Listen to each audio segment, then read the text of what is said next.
Public का सवाल, BJP, Congress, आप, सपा, बसपा एक साथ किस नीति से आएंगे संपूर्ण समाधान में? यही लोगों के लाभ की नीति के आधार पर ही। वो कैसे मना करेंगे आप सोचो। क्योंकि जैसे अभी हम यहाँ विभिन्न वक्ताओं को बुला रहे हैं, तो जब हमारी पार्टी होगी भी तब भी हम अपने पार्टी पर इस तरह का मंच रहेगा, और जितनी भी पार्टियां हैं सारी पार्टियों के वक्ताओं को वहां बुलाएंगे इन्हीं सब मुद्दों पर चर्चा करने के लिए। पहले उनको मौका दिया जाएगा कि आप अपनी नीतियां रखिए, आपके पास क्या नीतियां हैं, लोगों को आप किस हद तक क्या दे सकते हैं। वो अपनी नीतियां रखेंगे, उसमें ऐसे ही सवाल पूछे जाएंगे।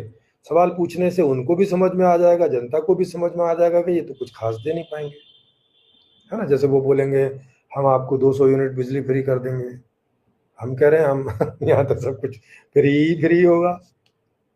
वो कहेंगे कि हम रोजगार बढ़ाएंगे, हम कहेंगे यहाँ तो 100% रोजगार होगा, है ना। तो जैसे हम उन्हें बुलाएंगे अपने मंच पे, तो शर्मा हजूरी या लोगों का प्रेशर में आके उन्हें भी अपने यहाँ ऐसा मंच खोलना पड़ेगा और हम लोगों को बुलाना पड़ेगा, और हम लोग अपनी बात वहां रखेंगे और फिर उनसे पूछेंगे कि एक आपकी नीति है और एक हमारी नीति है, किस नीति में आप जाना चाहेंगे।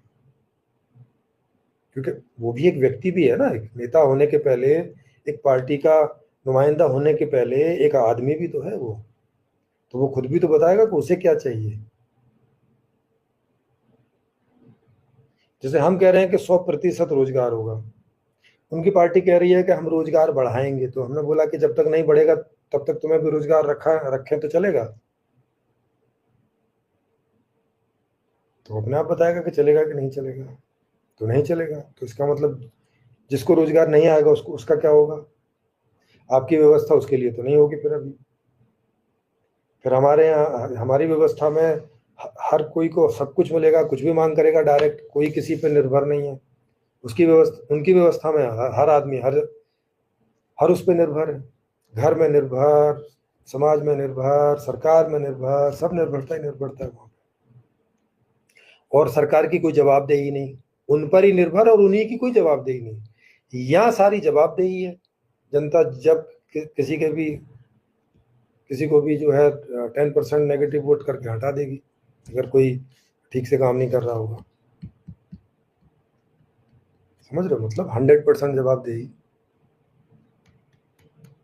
तो आप सोच सकते हो, तो इन्हें इसलिए मानना पड़ेगा। और अगर ये नहीं मानेंगे, बाई चांस, एक हाइपोथेटिकल है, क्योंकि ऐसा तो है नहीं कि वो लोग कोई बेवकूफ़ लोग हैं, वो भी जनता का ही भला चाहते हैं, तभी पार्टियां खोल खोल के इतनी दिन रात जद्दोजहद 6-6 में हमें कर रहे हैं, है ना।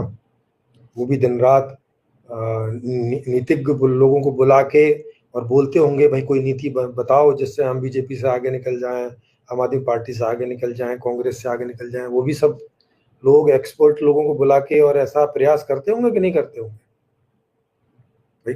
वो भी करते ही होंगे ना, नहीं तो उनकी तो सरकार कभी नहीं आएगी। तो उनको बताते होंगे। अब जैसे बीजेपी ने, जैसे प्रशांत किशोर जी हैं एक एक्सपर्ट इस तरह के, और पहले बीजेपी ने बुलाया, फिर दूसरी पार्टी ने बुलाया, फिर उन्होंने बुलाया, और संयोग से वो लोग जीतते भी रहे। तो कैसे जीते? क्योंकि प्रशांत किशोर जी ने उन्हें बताया कि जनता को इन मुद्दों की जरूरत पड़ती है, और उन मुद्दों को वहां हाईलाइट किया। लेकिन कोई खास सॉल्यूशन हुआ नहीं अब तक, तो ये अलग बात है। लेकिन ये लोग कोशिश तो करते हैं ना।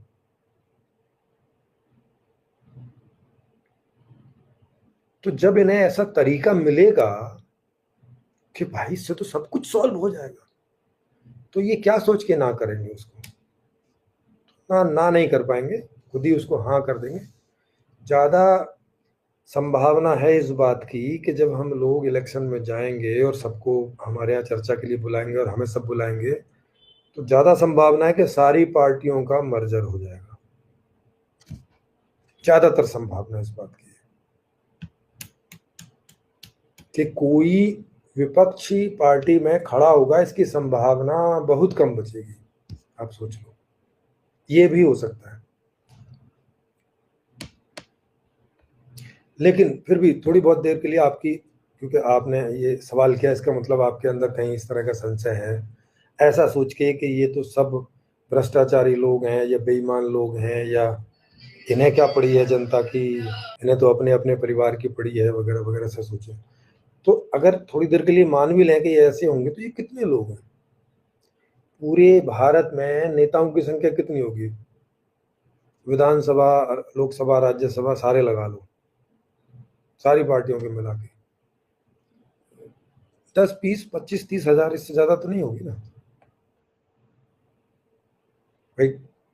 250 राज्यसभा में है, 550 लोकसभा में है, और हर एक सभा में 250 से 300, 500 ऐसे करके हैं। आप सोच लो कितने होंगे। तो 15-20 हजार लोग अगर हमें वोट नहीं करेंगे तो इतने से क्या होता है? उनको कौन वोट करेगा? और चलो उनका उनका अपना परिवार है, वो उनको वोट कर देगा, तो कितने परिवार होंगे नेताओं के? तो उससे तो वो जीतने से रहे ना भाई। और ये बात उनको समझ में नहीं आएगी क्या? पहले ही ये बात उनको समझ में आ जाएगी ना कि देखो जीतने से तो रहे, तो अपनी मट्टी पलीत क्यों करवानी है? ऐसा बोल के कि भाई समझ में नहीं आई, या जनता के तरफ नहीं थे, या जनता के हितैषी नहीं थे, क्योंकि इस तरह की आवाजें पूरे जीवन उनका पीछा घूमती रहेंगी जब तक वो जिंदा रहेंगे। लोग बोलते रहेंगे कि हाँ बड़ा अकलमंद बनता था, बड़ा हितैषी बनता था जनता का, और जब जनता के हितैषी बनने की बात आई तो कट लिया। ये सारी बातें भी वो उन्हें सोचनी होंगी, समझनी होंगी। आदमी अपना आगा पीछा सब देखता है जब वैसी सिचुएशन खड़ी होती है। तो ये है। तो अच्छी चीजों का कोई विरोध नहीं करता है अगर कोई चीज वाकई में अच्छी है। पब्लिक का दूसरा सवाल, नेता बनने के लिए क्या दर्शन पढ़ना जरूरी? हाँ, नेता बिना दर्शन के कैसे हो सकता है? नेता मतलब मार्गदर्शक, और दर्शक से ही तो जुड़ा है दर्शन। जिसके पास दर्शन नहीं होगा वो दिशा क्या देगा? दर्शन से ही दिशा का निर्धारण होता है। नेता का तो दर्शन जानना समझना बहुत जरूरी होता है, क्योंकि नेता जब भी कोई नीति बनाता है तो दर्शनों के आधार पे ही सब नीतियां बनती हैं। पब्लिक का तीसरा सवाल, अगर नेता बनने की इच्छा है और पब्लिक टेस्ट में फेल हो जाता है तो उसकी नेता बनने की इच्छा पूरी होगी? नहीं, तो फिर उसकी इच्छा होगी नहीं ना ऐसी।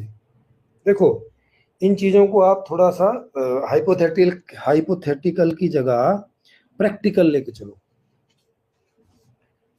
क्योंकि उस व्यवस्था में ऐसा तो है नहीं कि नेता बनने से आपको कुछ खास फालतू मिलेगा। कुछ तो फालतू मिलेगा नहीं। मिलेगा तो वही जो आपको कुछ भी कर रहे होगे तब मिलेगा। तो मिलने में तो कोई अंतर है नहीं है। अब आप क्या काम ढूंढोगे, इसके पीछे क्या इंटेंशन बचेगी? अब इंटरेस्ट बचेगा केवल, है ना? इंटरेस्ट बचेगा, और इंटरेस्ट आपका उसी में होगा जिसमें आपका ज्ञान होता है। जिसमें आपका ज्ञान नहीं है तो उसमें इंटरेस्ट भी आदमी का होता नहीं है, ये स्वाभाविक बात है। या अगर कोई चीज में उसका इंटरेस्ट है और ज्ञान अभी तक नहीं है तो वो ज्ञान ले लेगा, तो पहले वो ज्ञान प्राप्त करेगा, और उस व्यवस्था में ज्ञान प्राप्ति की व्यवस्था सबके लिए हो रखी होगी। उसके लिए कोई उम्र का वो नहीं है कि आप उस उम्र में ये नहीं पढ़ सकते, वो नहीं पढ़ सकते। नहीं, कोई भी उम्र में आप कुछ भी पढ़ सकते हो, सब कुछ की व्यवस्था रहेगी। क्या लाइब्रेरी और क्या, और आप तो ऑनलाइन है, आपके मोबाइल में सब कुछ होगा, लाइब्रेरी फाइब्रेरी सब।